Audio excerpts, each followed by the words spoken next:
Critics and the audiences have never disagreed more about the quality of the recent movies. Websites like Rotten Tomatoes and IMDb expose that growing divide. Luckily, the creators are here to help. Rotten Tomatoes have become a very popular rating aggregator over the past decade. Marketing departments of the newly released movies never fail to promote their certified fresh score. There are actually two scores that Rotten Tomatoes keeps track of: the critic score and the audience score. Critic score is based on the pre-approved list of critics that you can find on their website, while the audience score is supplied by us, the viewers, who went to the theater, who watched it in our living room, and then submitted our rating to Rotten Tomatoes. By looking at some of the most popular movies of the past decades, you can see the shared love and hate for a particular movie. But something happened in the last few years, and these two scores started to diverge more and more. Luckily for us, we don't have to wait on Rotten Tomatoes or critics to figure out their differences. YouTube offers a plethora of movie reviewers for us to enjoy. You can find someone who shares your taste and follow that creator for the most fitting advice to your preferences. My all-time favorite reviewer is Jahns.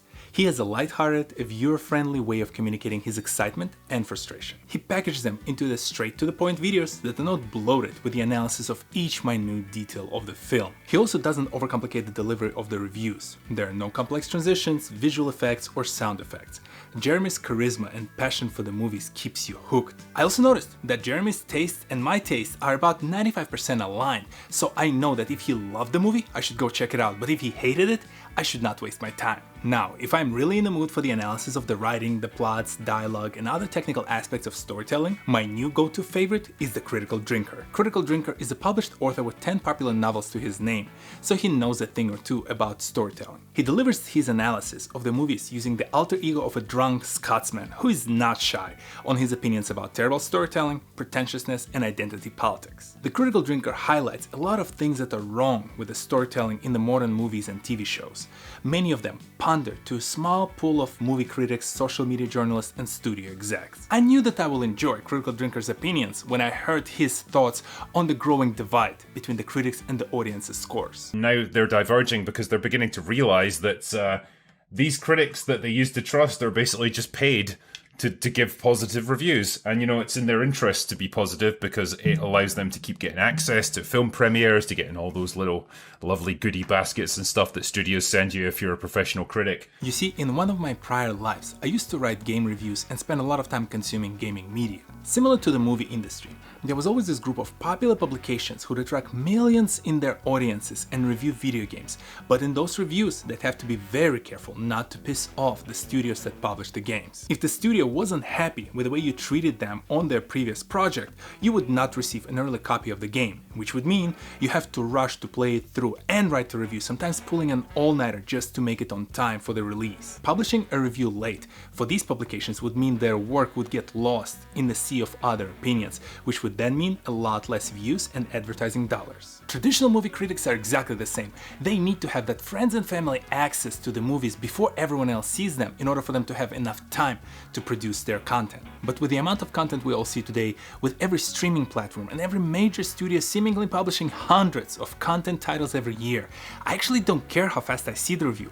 I only care how accurately it represents my taste. I don't have time to do the analysis and filter through all that content. I need someone's help to arrive at some form of a shortlist that I can then pick from. Otherwise, like many of you, I get stuck with my wife in front of the TV with 10 different apps open, scrolling through a never-ending list of content and arguing what we're gonna watch next. This personal dilemma brings me neatly to the solution. Creators will become the creators of content. With oversaturation of content, we will require guides who spend the majority of their time consuming and evaluating content on our behalf. They would then provide us with their recommendation on what to consume and what to avoid. I don't think Rotten Tomatoes, IMDb are equipped to cater to millions of combinations of tastes. Their infrastructure and their reviews were built to evaluate select few options. With the avalanche of that content, they're not prepared. I'm not prepared to sift through all of this. This is where I need those creators to come in and help me find the right kind of content that I can enjoy in my very limited free time. Jeremy Jahns and Critical Drinker are my two experts. They do the dirty job of combing through the content to find something worth my time. For any of you who has the same problem, don't just blindly trust review aggregators. Instead, watch a few video reviews. Find someone whose content you enjoy.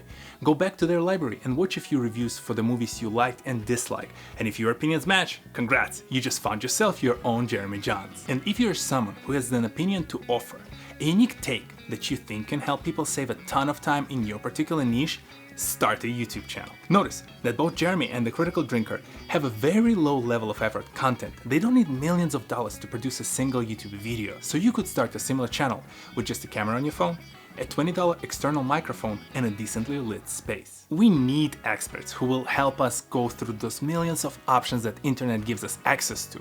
You might be that creator of content for me who is lost in a sea of options. And this is one of many reasons why I like creator economy, because it allows us to create those connections and value exchange. If you're curious to learn more about other creators who are doing something similar in their own industry, check out this video that I made about Clea Abrams. She is doing to the investigative journalism what some of these movie creators do for the movie industry. I'll see you next Saturday. Peace.